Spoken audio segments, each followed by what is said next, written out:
할렐루야. 아멘. 주님을 찬양합니다. 아멘. 네. 사순절 5번째 주일. 여러분, 기류라는 거 알아요? 기류? 사람이 살아가는데도 그 분위기가 있고 또 그 시대의 집단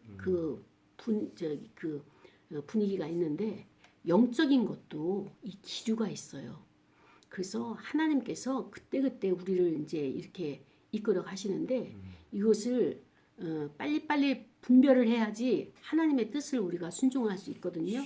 근데 여기에 분별이 제대로 안 되면 우둔한 자가 되게 되면 하나님의 역사는 벌써 여기서 거쳐서 지나가셨는데 아직도 옛 것을 붙잡고 있는 이런 어리석은 사람이 되는 거죠. 그러면은 하나님의 뜻을 제대로 받아들이지 못하기 때문에 어때요?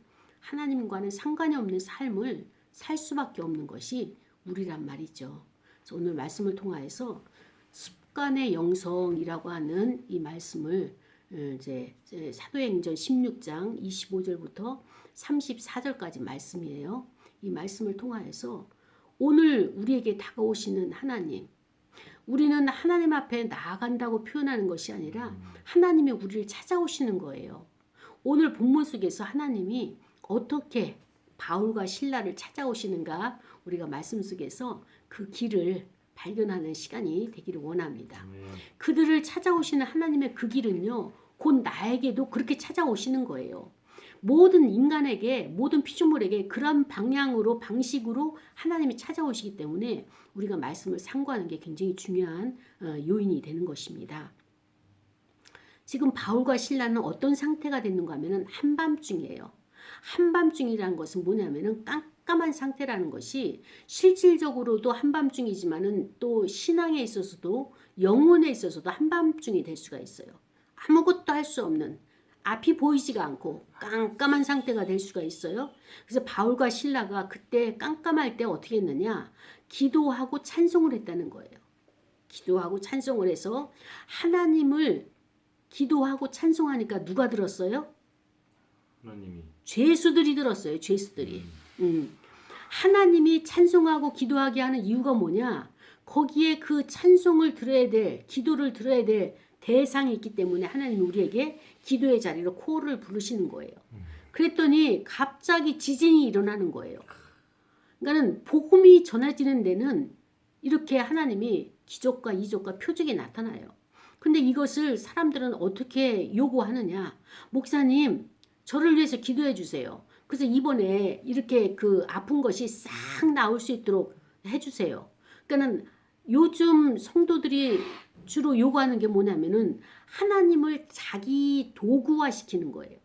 내 인생에 있어서 돈을 많이 벌 수 있도록 이 하늘의 보고를 열게 달라고 기도해 달라고, 그 다음에 건강이 통증을 느끼지 않게 건강을 달라고, 암이 낫게 달라고. 그 이야기는 뭔가 하면은 하나님이 기적을 베푸셔요. 근데 조건이 뭐냐? 복음이 전달되는 곳에 기적이 나타나는 거예요. 자기 개인의 유익과 영달을 위해서 하나님을 사용하려고 쓰려고 하는 것은 이거는 오만하다는 거예요. 그러니까는 바울과 실라가 지금 복음을 전하니까 어때요? 이렇게 지진이 나고 옥토가 움직이고 그러고 나서 어떻게 했어요? 문이 다 열렸어요. 잠겨있던 문이, 제가 예전에 그 안양 있는데 거기 그 분류심사원, 그 청소년들 분류심사원에 갔어요. 그러니까 청소년들이 범죄를 하게 되면 일반 죄수 성인하고 똑같이 할 수가 없어서 그 분류심사원에서 12살서부터 19살 만 이렇게 그 격리를 시켜서 이렇게 관리를 하거든요. 근데 거기에 이제 성경 교사로 갔었어요. 성경 교사로 일주일에 한 번씩 가서 그 이제 성경을 가르치는데 보통 한 명 20명서부터 이제 한 4-5명까지 이렇게 이제 하게 되는데, 거기를 들어가려면은 이게 그 서류 심사하는 게 엄청 까다롭고 문이 갈 때마다 철거덕 단계별로, 아니 엄청난 그 옥문이, 진짜 감옥문이 철거덕 열어줘야지만 들어갈 수 있어요. 그러니까 이 지금 바울과 실라도 옥에 갇혔단 말이죠. 옥에 갇혔으니까 어때요? 지금 여기 착고에 팔다리가 다 묶여 있고 서로 그 죄수와 죄수, 어떨 때는요 간수와 이게 죄수들이 양쪽에 이렇게 묶여가지고 다리와 팔에 묶여가지고 꼼짝을 못하게 하는 것이 이 당시에 그런 죄수를 다루는 방법 중에 하나거든요. 그랬더니 하나님이 하신 방법이 뭐예요? 그 모든 것을 다 결박을 끊어놓기 위해서 지진을 일으키신 거예요. 네. 지진을 일으키니까 옥토가 막 움직이기 시작하는 거예요. 삶의 터전이 기초가 흔들리면은 우리 기초가 뭐예요? 일용할 양식이 떨어지게 되면 어때요? 주거지 의복이 없게 되면은 우리 기초가 인생의 기초가 흔들리는 거예요. 그것처럼 지금 바울과 신라가 있는 곳에서 지진이 나가지고 이 깜짝 놀란 자가 누구예요? 간수예요. 간수는 죄수 한 명만 없애도 어떻게 됩니까? 감봉이 당하고 파면을 당하는 거잖아요. 그 파면당하면 생기가 끊어지니까 이것을 먼저 생각하니까 어때요? 큰일 났다. 죄수들이 다 도망갔구나. 그래가지고 이 간수가 자기가 미리 겁을 먹고 칼로다가 자기를 하려고 자살을 하려고 이렇게 몸을 긋는 순간 바울이 그걸 눈치채고 소리를 질렀어요. 그것도 어떻게 크게 소리를 질러가지고 너의 몸을 상하게 하지 말라. 그래서 우리가 다 여기 있다. 걱정하지 말아라. 우리는 도망가지 않고 다 여기 있으니까 너 미리 그 생각하고 그렇게 행동하지 말아라. 그때 그 소리를 듣고 간수가 등불을 가져다가 깜깜하니까 뛰어가가지고 그것을 보니까 막 이제 무서워서 떨고 왜냐 이 죄수들이 없어지면 큰일 나잖아요. 자기 관수를 잘못했기 때문에. 그러니까 마음이 두렵고 불안하고 떨리고 말할 수 없이 힘든 상황이야. 아마 이 짧은 시간이지만은 이 간수 입장에서는 천년 같은 시간이었을 거예요. 그 시간이. 왜 우리가 괴로움은 왜 이렇게 길고 오래 느껴지는지. 기쁨은 잠시예요. 즐거움은 잠시인데 이 괴로움은 너무너무 오래 가는 것 같아요. 그만큼 내 안에서 이 괴로움에 대해서 거부가 심한 거죠. 이 간수가 등불을 들고 뛰어 들어갔어요. 얼마나 급했으면 뛰어 들어갔겠어요. 깜깜한 그곳을. 그러고 나서 그 앞에서 무서워서 떨면서 이 죄수들에게 엎드린 거예요. 이 간수로 말하면 어떻습니까? 이 죄수들을 바울과 신라를 엄청 때렸어요. 엄청 때려가지고 온몸이 멍이 들고 나중에 이제 그 옷을 이제 씻겨주는 이제 장면이 나오는데 그런 자 앞에서 그때는 명령하고 지시하고 막 모든 것이 자기 통치 아래 있었잖아요. 그런데 납작 엎드리면서 그들을 데리고 나갔어요. 바울과 신라를. 그리고 이제부터 호칭이 달라졌어요. 선생들이여, 랍비들이여. 그러면서 내가 어떻게 하여야 구원을 받으리까? 자, 이 간수의 이 고백은 뭐냐면 내가 어떻게 하여야 구원을 받을 수 있습니까는 아까 자살하려고 했던 자결 하려고 했던 것은 이미 절망이고 포기잖아요. 예. 자기 인생을 절망하고 포기했는데 이제는 거기서 건진받고 나니까 너무너무 감사하고 죄송스럽고 송구스럽고 여러 가지 복합적인 감정들이 올라오니까 이분들이 너무 귀한 거예요. 그럼 내가 어떻게 하면 당신들에게 조금이나마 도움을 주기 위해서 구원을 받을 수 있겠습니까? 이들이 복음 전하는 자라는 거 아니까 이렇게 이제 말을 합니다. 그때 바울이 이야기하죠. 주 예수를 믿어라. 그렇게 외쳐도 믿지 않는 그 주 예수를 믿어라. 그리하면 너와 내 집이 구원을 받으리라. 복음의 정수를 갖다가 이제 꽂아 놓은 거예요. 주의 말씀을 그 사람과 그 집에 있는 모든 사람에게 바울이 전했어요. 그리고 나서 그 밤 그 시각에 간수가 그 바울과 신라를 데리고 어디로 갔어요? 씻으러 갔어요.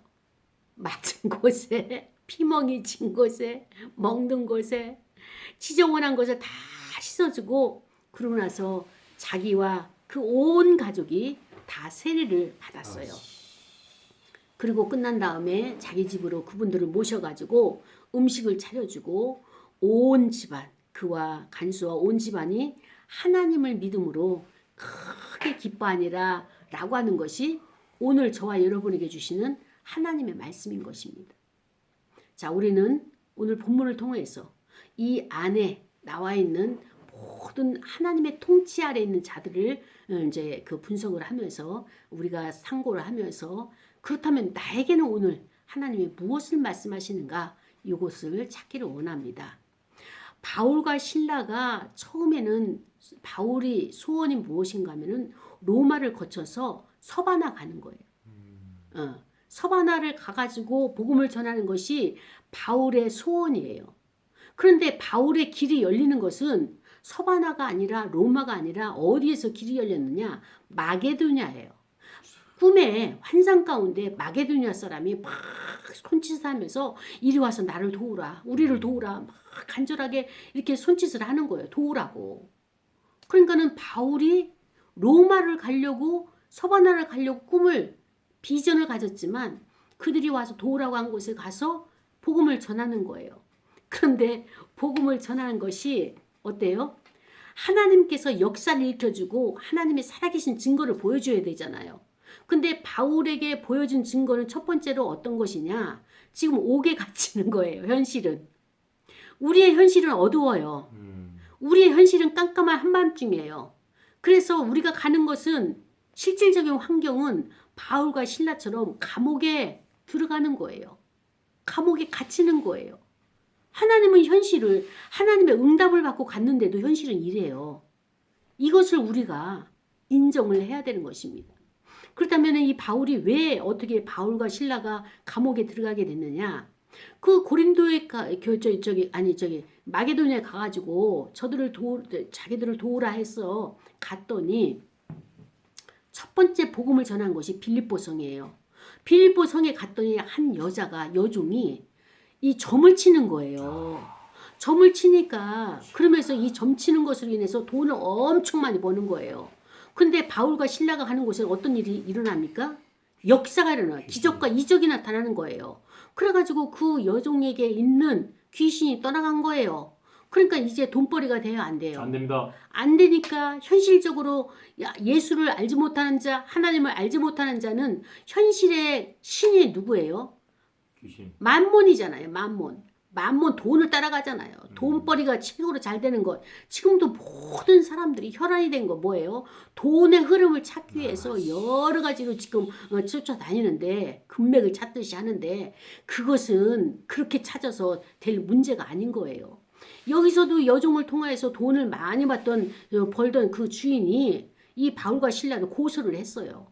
아니 내 종을 갖다가 돈벌이를 잘했는데 저들이 오자마자 이렇게 돈벌이가 끊어지게 됐으니까 저들 때문이다. 바울과 실라 때문이다 해가지고 그것이 타당하게 여겨가지고 감옥에 끌려간 거예요. 감옥에 끌려가가지고 그냥 그들이 복음 전한 것 때문에 감옥 끌려갔다면 괜찮은데 실컷 두드려 맞았어요.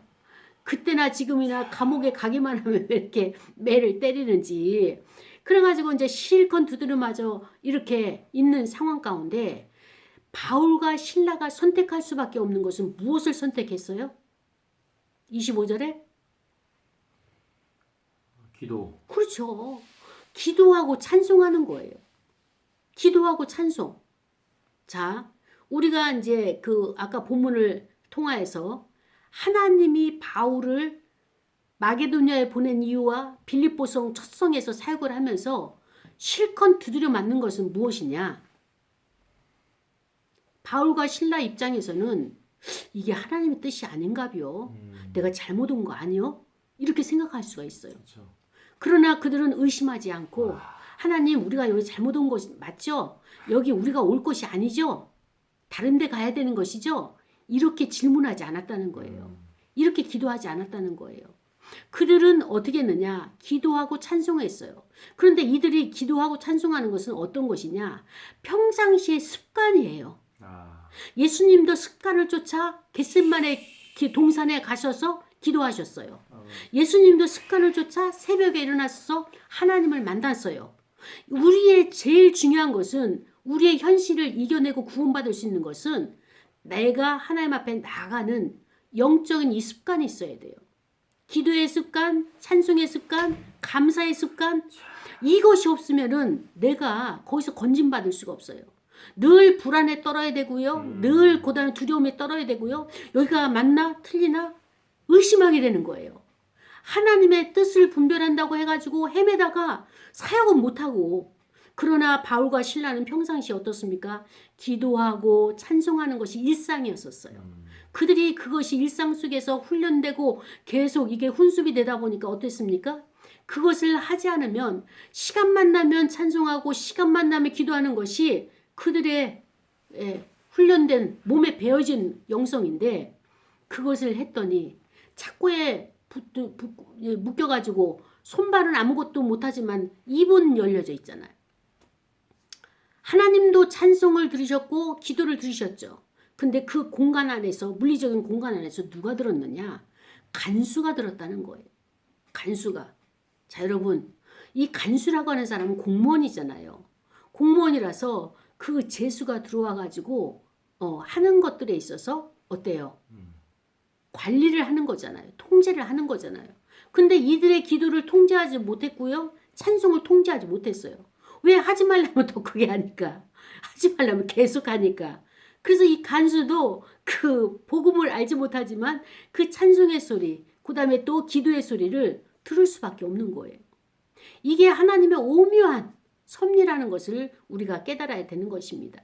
그런데 이 간수가 어떻습니까? 조금 후에 어떤 일이 발생했어요? 엄청난 공격이 들어오는 거예요. 그 공격이 현실적이잖아요. 조금 전까지는 자기는 이들을 관리만 했으면 되는데 어디선가 지진이 나고 옥토가 이게 흔들리면서 모든 착고가 묶였던 것이 다 그냥 깨트려지게 되니까 어때요? 죄수들이 도망가는 거예요. 죄수들이. 이 죄수 하나 놓치게 되면은 그 인생은 다, 이 간수의 인생은 끝이 되니까 공포가 밀려온 거예요. 두려움과 불안이 밀려온 것이 공포가 돼가지고 내가 더 이상 여기서 살 수가 없다. 왜냐하면 문책당해야 되잖아요. 보고를 하게 되면 네가 왜 이걸 관리 못했느냐. 이거는 간수로서는 어찌할 수 없는 상황이에요. 간수가 뭐 하나님이 하시는 일을 갖다가 이 천재지변이 일어나는 것을 가지고 어떻게 간수가 그걸 막아낼 수 있겠어요? 이 지진을? 그러니까 자기는 자기 능력 밖의 것을 우리 상관은 어때요? 왜 그 못했느냐? 너는 자른다. 뭐 이게 그게 현실적으로 들어오니까 그 자리에서 자기가 죽으려고 자살을 결심한 거예요. 여러분, 현실에서 해결하지 못하는 자기 능력 밖의 일을 만나게 되면 사람들은 좌절을 해요. 좌절하게 되면 또 절망을 하게 되고 절망해서 낭망이 되면 포기를 하게 됩니다. 그 포기의 도구가 뭐냐? 자살이에요. 현실로서는 도저히 이겨낼 수가 없거든. 이걸 헤어나올 방법이 없어요.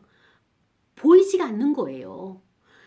바울과 실라는 깜깜한 한밤중 현실 속에서 보이지 않을 때는 찬송하는 것, 기도하는 것이 이게 습관이 됐기 때문에 되어지는데, 간수에게는 이렇게 절망이 되었을 때 붙잡을 만한 끈앞풀이 하나도 없는 거예요. 준비가 안 돼 있는 거예요. 아까는 명령하고 지시하는 권력을 가진 간수지만 지금 상황이 역전이 돼버린 거예요. 그래서 내가 할 수 있는 것은 자살이다. 이 현실을 안 보면 된다.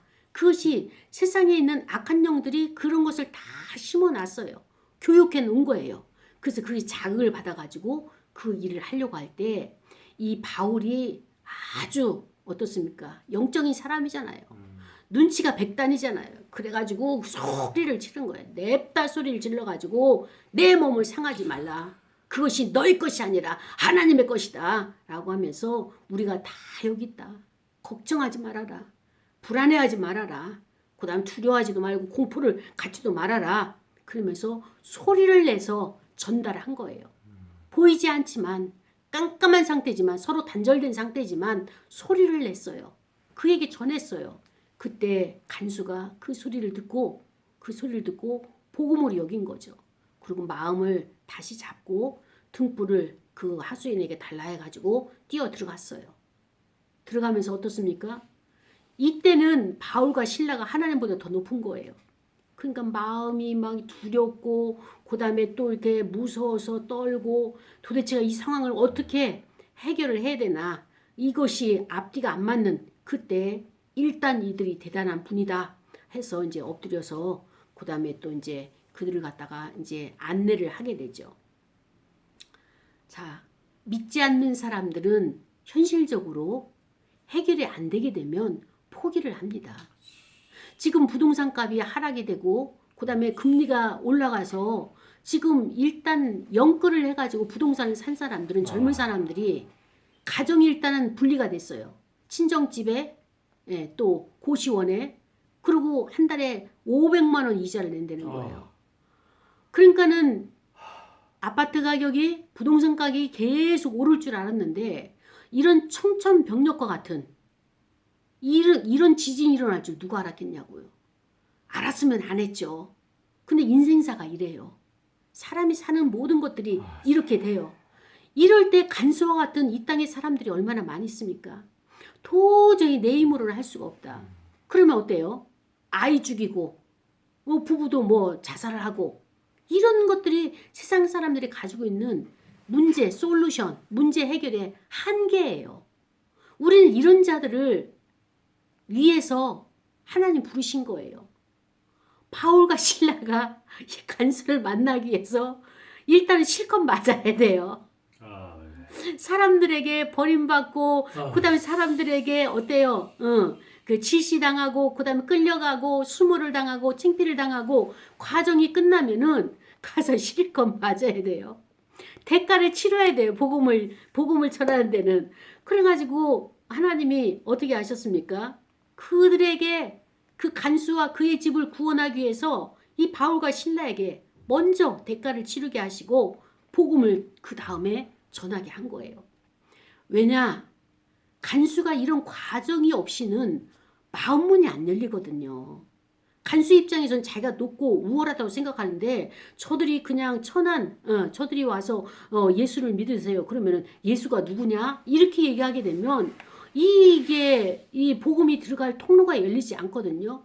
하나님이 다 작업을 하신 거예요. 간수의 마음을 열 수 있는 것은 뭐냐면 자기의 약함을 인정하게 하고 자기의 힘으로는 도저히 현실을 해결할 수 없는 현실이다라는 것을 인정하게 하면서 그것을 내가 받아들이면서 복음을 받아들이니까 이 간수는요. 이 현실이 생각지도 상상하지도 못한 현실을 만나면서 저들이 어떻게 이 상황에서 찬송이 나오고 기도가 나올 수 있을까?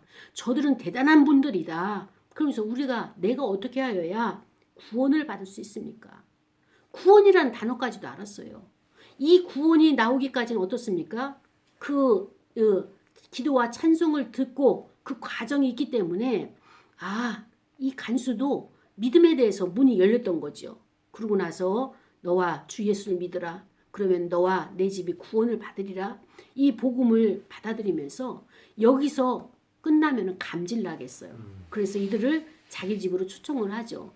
초청을 해서 먼저 씻게 하고 그러고 나서 그에게 세례를 받게 하고 그러고 나서 음식을 차려주는데 자 하나님의 계획을 보겠습니다. 하나님의 계획은 목적은 누구였어요? 누구를 구원하기 위함이었어요? 간수와 그의 집이잖아요. 그러니까 하나님의 계획은 이렇게 오는 거예요. 간수에게는 바울과 실라가 선물 보따리잖아요. 하나님이 보낸 선물 보따리예요. 그런데 간수도 어땠습니까? 자기 목숨을 버리려고까지 했어요. 현실이 너무 절망스러우니까. 이 절망 다음에 절망 끝에는 뭐예요? 생명이에요. 소망이 있는 거예요. 그러니까 내가 힘든 문제가 온다 하는 것은 뭐예요? 그 뒤에 축복과 생명과 소망이 보따리가 있다는 것을 우리가 이것을 인정하고 받아들이고 해석할 줄 알아야 돼요. 현실을 분석하고 해석하는 것은 하나님의 일하는 방법이 이와 같다는 것을 우리가 이것이 습관적으로 이 통로가 분석이 돼야 되는 거예요. 어쩌다 말씀을 묵상하고 또 기도하고 찬송하고 어쩌다 들어간 그 자리에서 이거구나 한 번에 기회로 그것을 패스하는 것이 아니라 요런 패턴으로 하나님이 우리에게 찾아오실 때는 이 뒤에 뭔가가 있구나. 그것을 우리가 인정을 하고 그걸 기대를 해야 되는 거예요. 바울과 실라가 복음 전하다가 선한 일을 하다가 하나님의 일을 하다가 이렇게 끌려 들어와 가지고 깜깜한 곳에서 매를 맞고 있는 이것을 현실만 바라본다면 너무 처참한 인생이죠. 우리가 이것을 위해서 공부를 그렇게 많이 했던가, 신학을 그렇게 오랫동안 했던가, 그 다음에 이렇게 기도하고 찬송하면서 훈련을 받았던가, 선교사로 파송하기 위해서 왔는데 이게 무엇이냐라고 현실에 받고 있는 대접, 그것만 생각한다면 그 뒤에 하나님의 계획을 우리가 받아들일 수가 없는 겁니다. 그래서 우리는 어떻게 되느냐? 끝까지 견디는 거예요. 아멘. 현실은 견디는 자에게 열려지는 것입니다. 아멘. 이 현실을 견디지 못하고 간수가 자기를 자결했다면 복음을 받아들이지 못한 본인뿐만 아니라 그의 가족들이 있다는 거예요. 공동체가 지금 전체가 구원을 받지 못하는 거예요. 하나님의 계획은 간수를 사랑하셨고 그의 이 가정의 공동체를 온 집안을 사랑하신 것이 하나님의 계획이에요. 바울과 실라는 알았죠. 견뎌냈어요. 그런데 그들이 나중에 이 마음문이 열고 나서 하나님의 말씀을 믿음으로 크게 기뻐했다. 지금 자기가 죽으려고 했을 때 기쁨이 나오겠어요? 기쁨이란 단어는 온데간데 없고 현실은 나에게 너무 무겁고 암담하고 암흑과 같고 이런 상황이란 말이죠. 하나님이 우리에게 배열하신 현실은 그렇습니다. 바울과 실라와 진배 없어요. 간수들도 진배 없어요. 이 땅을 살아가는 믿지 않는 사람이나 믿는 사람에 똑같이 하나님 배열하시는 거예요. 거기에서 내가 하나님의 복음을 내가 찾아내는 거예요. 그것을 해석을 복음으로 해석하는 거예요. 아까 우리가 예배 드리기 전에 함께 나눴잖아요. 내 마음속에 그 교회 가서 예배를 드려야 되겠다라고 하는 마음도 간절한 마음이지만 또 한편으로는 내가 드리는 대가가 너무 힘들고 그래서 간편하게 좀 단순하게 줌으로 예배 드릴 수 있지 않을까라고 하는데 우리는요. 이 현실을 놓고 내가 해석을 하고 선택을 하는 거예요. 해석을 하고 선택을 하게 되면 거기에 따른 하나님의 그 뒤에 준비된 것들이 열려지는 거예요. 줌으로 예배 드릴 수 있어요. 그러나 그 줌으로 드렸다면은 하나님이 여기까지 오는 과정 가운데 모든 생각을 정리하게 하시고 하나님의 길을 보여주시고 만져주시고 또 말씀을 통하여서 하나님을 만나게 하는 이 은혜는 이 크신 은혜는 비교할 수가 없죠. 비할 바가 아닌 거예요. 그래서 이 복음을 전하는 데는 먼저 앞서 대가를 치러야 돼요. 자, 그러면 우리가 이 말씀을 우리의 현실로 가져옵니다. 우리가 일어나는 모든 현실 속에는 어떤 것이 있느냐? 내가 유익하기 위해서, 내가 잘 살기 위해서, 나를 위해서의 삶이 아니에요. 하나님의 영광을 드러내는 삶을 사는 거거든요. 그러니까 내 것을 나의 것이라고 주장할 수가 없는 거예요. 하나님이 우리에게 가르쳐 주시는 것은 뭐예요? 간수와 온 집안이었어요. 우리의 것이에요. 여기에는 예수 그리스도도 포함되지만 삼위일체 하나님이 우리와 함께 계시는 거예요. 그렇다면 내 것을 위해서 내가 탐욕을 부릴 수 있을까요? 없을까요? 없어요. 네. 우리가 안 되면 하나님과 우리가 함께 안 되면 탐욕을 부릴 수 있죠. 근데 그것은 우상숭배고요. 하나님과 우리가 함께라면 우리라면 하나님의 주권으로 하나님의 섭리로 하나님의 시간표로 하나님의 때로 나갈 수 있는 거예요. 자, 간수는 일상적인 공무원 생활을 잘 했어요. 관리를 해서 간수장이 됐든 여기서 높은 지위에 있죠. 바울과 실라도 이제까지 복음을 잘 전했어요. 근데 갑작스럽게 감옥에 갇히는 상황이 됐고 여기에서 매를 맞는 상황이 됐어요. 자, 보세요. 시간은 흘러가는 거예요. 이것은 모든 사람에게 주어진 시간이에요. 하루, 날, 24시간. 어제, 오늘, 내일 또 계속 이어지는 시간들. 그러나 이 시간 흘러가는 시간 속에서 하나님이 개입하실 때가 있어요. 그 개입하실 때는 언제냐? 하나님이 개입하실 때는 사건이 터지는 거예요. 아, 맞지. 이게 하나님의 개입이구나. 이걸 우리는 받아들이고 이거를 갖다가 인정하고 여기에 민감해야 돼요. 그냥 뭐 어쩌다 잘못된 거지 이렇게 해석해서는 안 되고 하나님이 개입하신 거예요. 하나님이 오신 거예요. 하나님 카이로스 때가 된 거예요. 오셔가지고 여기서 질서 정리를 하는 거예요. 질서 정리가 뭐예요? 바울과 실라를 도구로 삼아서 간수에게 하나님의 복음이 들어가도록 지금 역사를 일으키신 겁니다. 우리의 일상도 마찬가지예요. 아니 예전엔 이렇게 해서 좀 지나갔는데 좀 양심에 좀 꺼리낌은 있지만 그래도 넘어갔는데 어느 날부터 그것이 때깍때깍 어때요? 태클이 걸리는 거예요. 그래서 내가 이 방법으로 저 방법으로 또 모든 술수를 써가지고 해보려고 하면 할수록 어때요? 더 일이 꼬이게 되는 거예요. 더 일이 꼬이게 되는 거예요. 그래서 더 고집을 부리면서 또 다른 방법으로 하게 되면 하나님께서 그것을 어떻게 해요? 완전히 부셔버리는 거예요. 완전히 부셔버리기 때문에 그렇다면 나는 어떻습니까? 하나님과 대결해서 내가 어때요? 진 거예요. 하나님이 인도하시는 길은 그 길이 아니다라고 하는 것을 알려주시는 과정이기 때문에 그럴 때는 얼른 납작 엎드려야 돼요. 간수는 믿지 않는 자지만 알았어요. 아, 어미하신 분이 계시구나. 하나님을 경외하는 것에 대한 두려움이 있었어요. 두려움은 두 가지죠. 하나님 앞에 나가면 우리가 예배에 나가게 되면 두려움을 가지고 가야 돼요. 왜? 하나님을 경외하는 그 마음을 올려드려야 되니까. 그런데 두려움이 또 있죠. 어떤 것이 있어요? 뭔가 내가 잘못했을 때, 죄를 졌을 때 양심이 나에게 두려움을 갖다가 보여주는 거예요. 욥이 어떻습니까? 생일 파티를 많이 했어요. 자식들이 10명이니까 거기에 또 딸만 있는 것이 아니고 아들만 있는 것이 아니고 사위도 있고 또 며느리도 있고 그러니까 굉장히 대가족이 모여서 자주 파티를 열었는데 그들을 각자 집으로 보내고 난 다음에 이 욥이 늘 마음에 꺼리낌이 있었어요. 왜? 족장이니까. 그래서 이 자식들이 잘못될까 봐 파티에서 너무 많이 먹고 마시고 흥청대고 술 마시고 그 산의 진미를 먹고 그래서 이 아버지가 꼭 자식들 하나하나를 어땠어요? 번제를 드렸어요. 그 이름으로 번제를 드려줬어요. 그러니까는 그 얘기는 뭐냐면은 이 욥 안에는 늘 두려운 마음이 있는 거예요. 그 두려움이 올무가 돼가지고 욥이 어떻습니까? 엄청난 고난을 당하게 되죠. 그 고난은 안 당해도 될 것을 욥 안에 있는 두려움이 올무가 돼가지고 불러들인 거예요.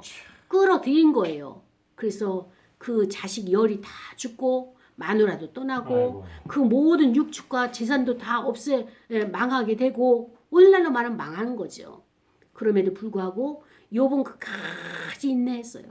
친구들이 그들을 자꾸만 이렇게 변명하고 그다음에 또 친구들이 찾아와서 그에게 너 뭔가 잘못한 것이 있다. 그러니까 회개하라 이렇게 지적을 하더라도 욥은 끝까지 하나님을 의지했더니 마지막에 하나님 오신 거잖아요. 오셔가지고 욥에게 찾아오신 거예요. 욥이 하나님 앞에 나간 게 아니라 찾아오셔가지고 욥에 대한 문제를 다 풀어주시면서 그 이후에 갑절로 자식들도 갑절, 그 다음에 모든 재산들도 다 갑절 해가지고 하나님께서 채워주시는 그 하나님. 그 하나님이 바로 저와 여러분의 하나님이기도 하신 것입니다. 어제 이제 청소를 늦게 끝냈어요. 그 늦게 끝내고 청소하다 보면 세워라, 내워라, 이것도 하다 저것도 하다 보니까 그래서 늦은 시간에 이제 책상에 앉았는데 카톡이 온 줄도 몰랐는데 어느 목사님이 저한테 언니가 있어서 좋겠다라고 그런 카톡을 보냈어요. 그러면서 그 이야기는 자기가 힘들 때 기댈 곳도 없고 또 의논할 상대도 없고 그러니까 얼마나 그 마음이 쓸쓸하고 공허하고 그다음에 외로운지가 이제 보여지는 거죠. 그래서 늦었지만 제가 이제 카톡 답장을 보냈어요. 그러면서 이제 목사님, 내가 외로움을 느낀다는 것은 내 안에 나의 자아가 있는데 그 어린아이가 외로워하는 것이다. 그래서 그를 이해하고 받아주고 말을 걸어주고 그다음에 그를 토닥토닥 해주면서 위로해줘라. 또 때로는 내가 그가 좋아하는 어떤 음식이든지 아니면 좋아하는 물건이든지 그런 것을 사주면서 위로를 해줘라. 그리고 용기를 갖게 해줘라. 이것이 바로 상담이나 심리학 쪽에서는 문제 해결 솔루션이다. 방법이다. 그러나 기독교 안에서는 이 문제가 무엇이냐? 관계의 문제다. 하나님과 나와의 관계, 내 안에 나와 또 내 안에 나가. 이 관계가 지금 회복이 안 되고 관계가 단절됐을 때 외로움을 느낀다. 그리고 나와 이웃과의 관계가 원만하지 않을 때 이 외로움을 느끼게 되는데 그때는 우리가 하나님 앞에 나가서 회개하는 방법이다. 예수 그리스도의 보혈을 의지하여서 우리가 이 모든 것을 갖다가 내가 내 죄를 고백하게 되면 그것이 빠짐으로 죄가 빠짐으로 관계가 다시 회복의 역사가 일어나게 된다. 그런데 목사님 이것을 읽다 보니까 이 문제는 목사님 느끼는 그 외로움과 그 쓸쓸함과 슬픔은 목사님의 문제가 아니라 내일 성도가 이런 문제를 가지고 올 것이다. 그래서 목회자로서 먼저 경험하게 하시는 것이다. 왜냐하면 이 목사님 입장에서는 자기가 갑작스럽게 이런 그 감정이 역동이 되고 그 씨가 뿌려지니까 자기 것이라고 착각할 수 있잖아요. 그런데 우리는 그 단계를 넘었어요. 목회자도 그렇고 성도도 그렇고 그 차원을 넘었어요. 내가 겪는 것은 지금 누군가 다 겪고 있는 문제야. 바울과 실라가 매를 맞고 여기 감옥에 가졌어도 어떻습니까? 자기 문제로 보지 않잖아요. 하나님께서 이 나를 보내셔서 누군가 구원을 시키기 위해서 도구로 쓰임받고 있다라고 그 믿음이 있기 때문에 이 과정들을 다 견뎌내는 거잖아요. 우리도 마찬가지입니다. 저와 여러분이 내 문제라고 생각해가지고 그것을 내가 받아들인다면 그래요. 하나님이 오시는 방법은 그 사람의 연약한 통로를 통해서 오게 되는 거예요. 열등감이 많은 사람은 열등감을 통해서 오는데 결국에는 내 열등감의 문제를 하나님이 만지시면서 열등감에 지금 휘둘려 있는 고통당하는 그 울부짖는 자들이 있기 때문에 그들을 구원하기 위해서 보지는 못하고 만나지는 않았지만 구원의 역사를 위해서 지금 나에게 오게 하신 거거든요. 그러니까 내가 여기서 이겨내고 승리하게 되면 이미 그들이 승리를 했어요. 하나님의 원리가 이거예요. 바울과 실라가 견뎌냄으로 말미암아서 간수에게 복음을 전할 수 있는 것, 우리는 이 도구로 쓰임받는 거예요. 바울과 실라만큼만 이 도구에 대해서 눈이 열리게 되면 하나님이 원망할 것도 없어요. 아버지. 우리는 무슨 문제만 생기게 되면 원망부터 하잖아요. 하나님 왜 이런 환경을 나에게 배열하시고 왜 이런 문제를 내가 겪어야 되느냐고. 그러니까 하나님 앞에 늘 하나님 탓을 하는 거예요. 그 하나님이 얼마나 괴로우시겠습니까? 그러면서 일주일 동안 우리가 하나님 앞에 영광을 돌렸다고요? 탓만 하고 왔어요. 우리는. 이런 나 자신을 보게 되는 거예요. 나 자신을 봐야 돼요. 그래야 회개가 나오는 것입니다. 그렇다면 우리가 이 메시지를 통하여서 말씀을 통하여서 하나님이 일하시는 방법과 이 모든 것을 깨달았다고 해서 우리가 이것이 다음부터는 안 그럴 수 있을까요? 다음에도 여전히 여기서 넘어지는 거예요. 나의 열등감에서 넘어지고 나의 수치에서 넘어지고 나의 결핍에서 넘어지고 억하심정에서 미리 일어나지도 않았는데 일어날 것을 가상을 해가지고 지금 피해의식이 있어가지고 간수가 자기를 자결하잖아요. 이런 피해의식 이 모든 것들이 다 내 안에 있는 거예요. 그러면서 인간이 얼마나 죄성이 심한지 안 바뀌는 거예요. 지금은 회개하고 할렐루야 자유함을 얻어서 바뀌었다고 생각해요. 이제 또 다른 모양으로 문제가 사건이 다가오면은 똑같이 해석을 하는 거예요. 하나님 이런 일 좀 제발 주지 말아 주십시오 라고 하나님 탓을 또 하는 거예요. 하나님은 우리를 변화시켜서 우리의 의식을 고양시키는 것이, 그래서 신의 자리에 참여하는 자리로 우리를 고양시키는 것이, 차원을 높이는 것이 하나님의 목적이에요. 구원이란 것이 무엇입니까? 죄악 세상에서 우리를 건져내는 게 구원이잖아요. 구원이 무엇입니까? 우리의 낮은 단계에 있는 것을 고양시켜서 높은 하나님의 지고의 선의 자리에 우리를 초청하는 것이 구원이잖아요. 그것을 하나님은 원하시는데 우리는 무슨 사건만 나타나면 간수처럼, 지금 믿음이 없는 간수처럼, 이방인처럼 겁먹고 두려워가지고 포기를 하는 거예요. 결과를 내가 만들어내가지고 그 길로 달려가고 있는 모습이 나의 모습은 아닌가, 우리가 말씀을 속에서 우리가 깨닫기를 원하고요. 그렇다면 어떻습니까? 바울과 실라가 흔들리지 않았던 것은 평상시에 일상의 영성이 건강한 영성이 있었다는 거예요. 기도하는 것, 찬송하는 것 아멘. 습관이 돼야 되는 거예요. 오토매틱으로 어떤 일만 있어도 오토매틱으로 그것이 나와야 되는 거예요. 믿음의 고백이 나오고 선포가 나와야 되는 거예요. 아멘. 근데 우리가 정신을 차리고 있을 때는 믿음의 고백이 나오고 찬송과 기도가 나와요. 근데 상황이 분주하고 막 우왕좌왕할 때는 이게 마음을 제대로 잡지 못할 때는 내 무의식이 습관, 기도, 내 무의식이 찬송 이게 나와야 되는데 믿음이 나와야 되는데 엉뚱한 게 나오게 되면은 아버지. 하나님의 시간이 지나서 우리를 다 포기하실 때 부끄럽습니다. 그래서 우리는 평상시 나의 일상이 나의 무의식까지 철저하게 예수 그리스도로 우리가 무장하는 저와 여러분이 되게 달라고 이 시간에 말씀을 생각하면서 다 같이 통성으로 기도하고 하나님 참으로 이 사순절을 잘 이겨낼 수 있도록 도와주시고 내가 변화되어지게 하옵소서 통성으로 기도하시겠습니다. 여전히 감사합니다. 오늘